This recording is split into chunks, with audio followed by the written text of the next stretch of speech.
মারামারি হয়নি।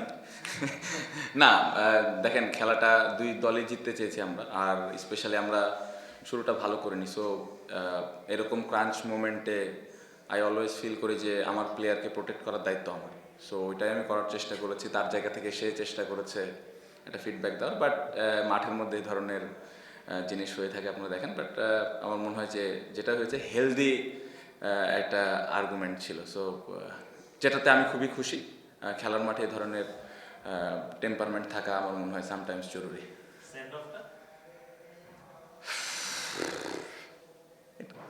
ভালো লেগেছে, আমার মনে হয় যে বোলার হেল্প করেছে আমাকে। সো ভালো দেখছিলাম।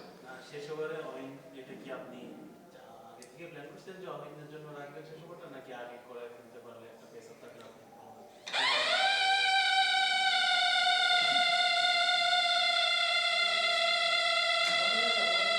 ওটা অফ করে দেন, মানুষ কম আছে, একদম অফ করে দেন দাদা। ওকে।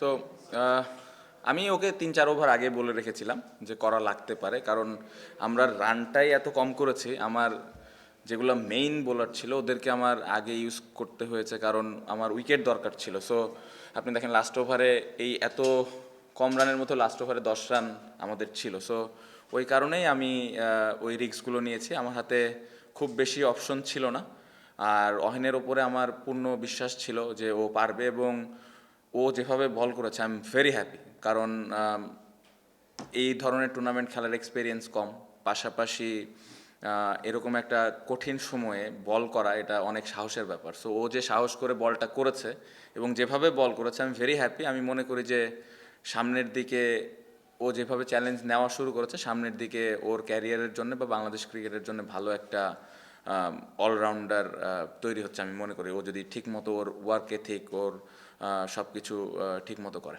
সজল। ক্যাপ্টেন, বললেন যে ওয়াহিনকে আগেই বলে রাখছিলেন, রান তো খুব বেশি ছিল না আসলে, মানে আপনি কি জানতেন যে এতটা ডিপে নিতে পারবেন না, ফিটটা ছিল কিনা? হ্যাঁ, আপনি যদি পুরা 11 জনের মাঠের ভেতরের ইনভলভমেন্ট দেখেন, সবাই আমরা বিশ্বাস করেছি, কারণ ক্রিকেট খেলায় যে কোনো কিছু হতে পারে। সো ওই বিশ্বাসটা ছিল। আর আমাদের যে বোলিং অ্যাটাক আছে, আমার মনে হয় যে আমরা ক্যাপাবল যে ডিফেন্ড করার মতো যে কোনো রান। সো ওই বিশ্বাসটা ছিল, এবং বোলাররা ওই এক্সিকিউশনটা ভালোভাবে করেছে। সো ওই কারণেই ওই বিশ্বাস থেকে আমি ওদেরকে বলে রেখেছিলাম। এটা নাও হইতে পারতো, বাট ওর প্রিপারেশনের জন্য আমি আগে থেকে বলে রেখেছিলাম। আমাদের হাতে ওয়াসিমও ছিল, তারপরে রায়ান বার্ল ছিল। বাট আমার কাছে মনে হয় যে আমার দেশের একটা ছেলে যদি এরকম সিচুয়েশনে বল করে খেলা জিতাই দিতে পারে, তাহলে আমার আরও বেশি ভালো লাগবে, এবং ও ভবিষ্যতে বাংলাদেশ টিমে যদি খেলে তাহলে এই এক্সপিরিয়েন্সটা ওর কাজে দিবে। আপনি যদি আগের ম্যাচের সুপার ওভার দেখেন, রিপন বল করেছে। সো আমি অলওয়েজ প্রেফার করি যে আমাদের দেশের কেউ এরকম এক্সপিরিয়েন্স করুক। সো খুবই খুশি, আমি যেটা বললাম একটু আগে, যে ও যেভাবে চ্যালেঞ্জটা নিয়েছে এবং যেভাবে বল করেছে, এটা আসলে ভবিষ্যতের জন্য ওর জন্য ভালো, এবং আমাদের অ্যাজ এ হোল টিম আমরা আরও কনফিডেন্ট ফিল করছি তার উপরে। মাহমুদ। লাস্ট বলটা স্পেসিফিকলি বলবেন না? লাস্ট বলটা থেকে মনে হচ্ছিল যে এক রান হতে পারতো এখানে, ছোট যদি একটু আগে হতো, বা কি মনে হচ্ছে? হ্যাঁ, যে কোনো কিছু হতে পারতো, সোজা অহিনের হাতেও যেতে পারতো, আমরা 1 রানে জিতেও যেতে পারতাম, বা আবার সুপার ওভার হইতো, অনেক কিছু হতে পারতো। বাট আমার মনে হয় যে আহ, আহ, ওই জায়গায় আসলে আপনি ওইভাবে কমেন্ট করতে পারবেন না যে আরেকটু ভালো কিছু হলো, আরেকটু বেটার কিছু হইতো। বাট ওভারঅল আপনি যদি মনে করেন, দেখেন ম্যাচটা, আমার মনে হয় যে খুব ভালো একটা গেম হয়েছে। সুপার ওভারে ম্যাচটা যায়নি শেষ পর্যন্ত, এটা নিয়ে কিছুটা আফসোস কাজ করতেছে। আপনি কি মাথায় চিন্তা ছিল এমন যে ম্যাচটা সুপার ওভারে যেতে পারে, আমাদের ও বল করবে বা ব্যাট করবে, এমন কিছু কি মাথায় তখন? না, না, না, লাস্ট বল পর্যন্ত আমরা এরকম চিন্তা করিনি। কারণ যদি হয় আমাদের হাতে ওইটা চিন্তা করার আবার সুযোগ থাকতো। বাট আমি চিন্তা করছিলাম যে অনেস্টলি যখন 6 বলে 10 লাগে তখন চিন্তা করছিলাম খেলায় জিতবো। ইভেন যখন 3 রান দরকার তখন আমি বিশ্বাস করেছি যে আমরা খেলা জিতবো। ওই বিশ্বাসটাই ছিল। বাট আমার মনে হয় যে ওদেরকেও ক্রেডিট দিতে হবে, ওরা খেলাটা ভালোভাবে শেষ করেছে। লাস্ট বলটার আগে ওখানে আপনার সঙ্গে কথা বলছিলাম, আপনি লঙ্গনে ছিলেন, সেখানে দৌড়ে গেলেন। ওটা কি ফিল্ড প্রেসিং দিয়ে নাকি কোন ডেলিভারি করবে সেটা নিয়ে?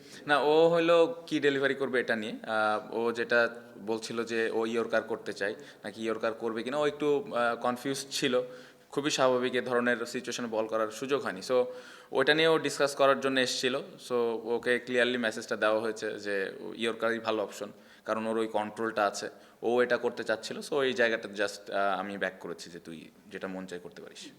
শান্ত, মাঠে বাইরের মধ্যে বলছেন জানেন বিষয়ে কথা হয়েছে আপনার, সেটা হচ্ছে প্রেস কনফারেন্স হয়েছে, তাই একটা মন্তব্য করেছেন, তারপরে আবার বলছে দুটা মন্তব্য করেছে একটা ট্যাগ দিয়ে। এই বিষয়গুলো আপনার নজরে অবশ্যই এসেছে, আপনি কিভাবে দেখেন টেস্ট ক্যাপ্টেন বা অ্যাজ এ ক্রিকেটার?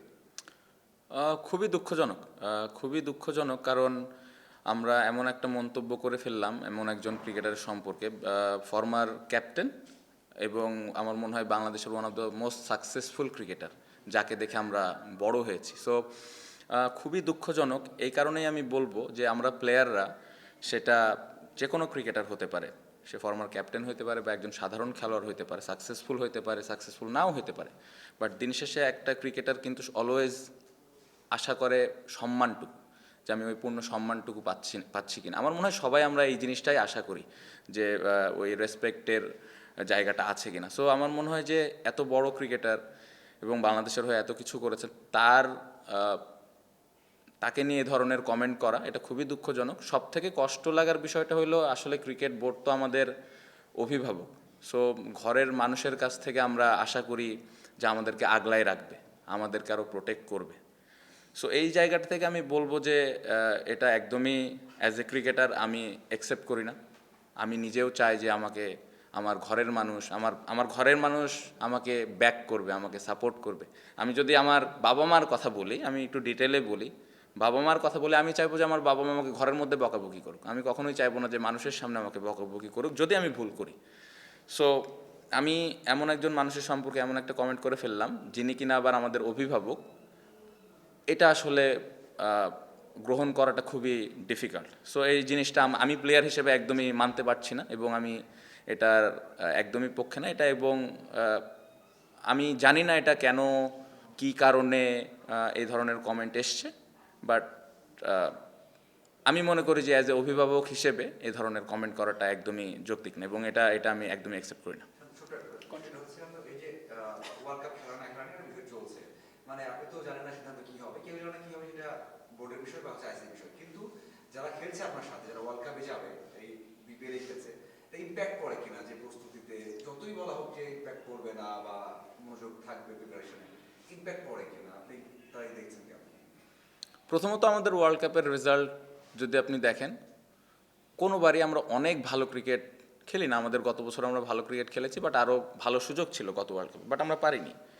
কিন্তু আপনি দেখবেন প্রতি ওয়ার্ল্ড কাপের আগে কিছু না কিছু ঘটে আমাদের।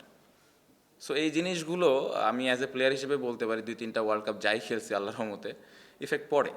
এখন আমরা ওই যে অ্যাক্টিং করি যে না আমাদের কিছু হয় না, আমরা হেভি প্রফেশনাল ক্রিকেটার, তো এটা আপনারাও বোঝেন যে আমরা অ্যাক্টিং করি, এটা ইটস নট ইজি।